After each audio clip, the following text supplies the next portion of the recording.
if you're looking at the depth chart, just in terms of the guards, you've got LaMelo, then I suppose Cody Martin as well. Depends on how you wanted to label Josh Green or Brandon Miller or whatever. But LaMelo, Martin, Misic, Reggie Jackson, Seth Curry, Trey Mann, Nick Smith Jr., and I suppose you also have KJ Simpson on a two-way deal. It's a lot of like smaller guards when you're looking at it, right? It's a lot of like smaller, sort of like skinnier guards. And I do think guys like, NSJ and Simpson, those guys are going to spend a lot of time in Greensboro this year. And obviously, guys like Martin and Green are going to play on the wing a lot with Miller. But even then, even if you pull all those guys out, you've still got LaMelo, Misic, Jackson, Curry, and Trey Mann, right? Like it's still a fair amount of guys. So I guess in terms of responding to the question from Greg, Darian, any thoughts on the backcourt depth, or do you see these as sort of like potentially like seeing what fits, and then if you're looking to make moves later in the season? I don't think necessarily any of these guys potentially have like big time trade value, but could be salary filler thrown into a deal potentially down the line as they try to like maybe consolidate the backcourt a little bit. Yeah. So to the first part of the question, just saying justification for the current guard depth, I think that there's a way you could possibly look at it and say this is LaMelo insurance. Because one thing I think you don't want right now, especially with re-signing Miles, and then bringing on Josh Green and bringing on Taj Gibson, even though it is only for a year, but kind of have that vet presence and kind of investing in that vet presence, is that you don't want what's happened in years past where once LaMelo went out, that was it. Season was wrapped. Everybody can go home. I'm not saying that Trey Mann can do what LaMelo does or Micic do what LaMelo does, but if he were to go down, it allows us to at least still be able to look at the talent we have in somewhat of a positive manner. I feel as though in the years past, LaMelo would go down, and then it's like, okay, well, Dennis Smith Jr., who this really isn't what you do, say like, you're going to be the point guard, and we're going to try to evaluate off that. Or Frank Ntilikina, or all of these guys, Ish Smith, Teo Maldon, like let's bring in these guys, and then at that same time you're trying to evaluate. It's like how does that really work? I think in this way you can, if LaMelo goes down, and hopefully if he does go down, it's not long. It's enough to where you can still get something out of the season. Now, I'm sure that the hope is playoffs. That's what all players are talking about. Brandon Miller, the coaching staff, everybody's talking about trying to make the playoffs this year particularly. But I think that here, if LaMelo goes down, the reason you would keep a bench like this is because the season won't fall flat if LaMelo were to miss a few games. So I think that's to justify it. But ultimately, I think there's a move to be made, specifically with Reggie Jackson. And I think I actually don't mind him necessarily, but I don't think he wants to play here. So that's one thing we absolutely don't need. And then two, this is just like, investigative work, though not that difficult.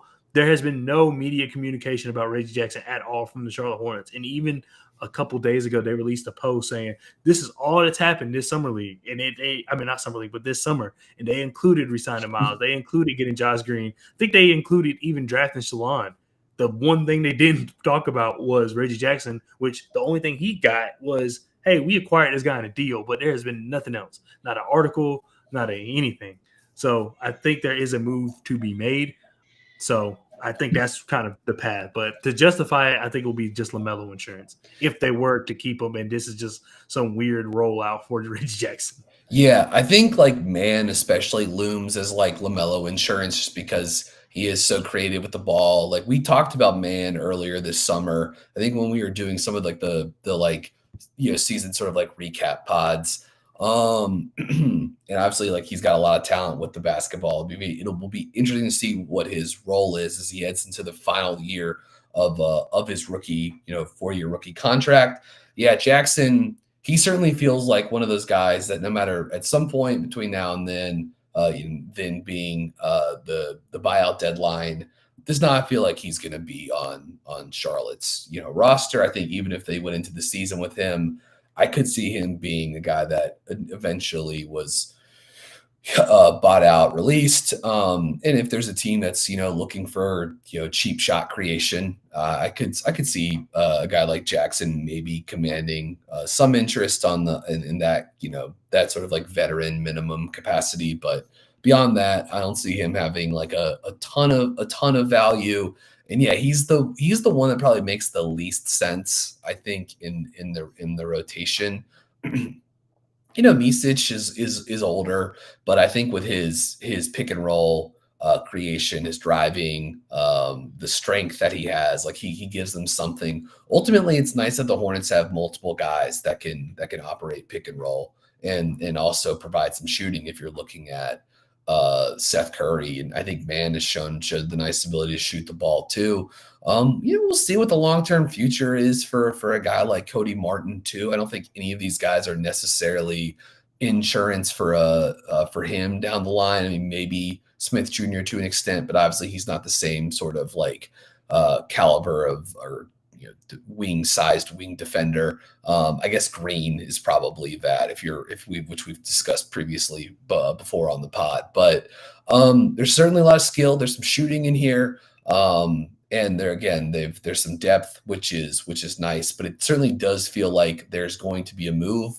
What that will be, whether it's again, I could see like at some point next season, one of the backup front court guys, Richards or Grant Williams, like maybe there's a trade market for one of those guys, but you can open up sort of like different trade possibilities with another smaller salary, like Jackson or something like that. And then maybe you can, throw that in to sort of like open up other possibilities. But it does feel like there's a move to be made because this is just like too many guys, and that's even if you've got Green and Martin playing like more minutes at the three or whatever. Hell, maybe it means they're considering sort of like some small ball options as well. Just throw that out as one final thing. Like I don't see this as the role, but maybe they're looking for lineups where they can have LaMelo, another ball handler, another wing shooter, and Miller maybe as like a de facto four around Mark Williams or something.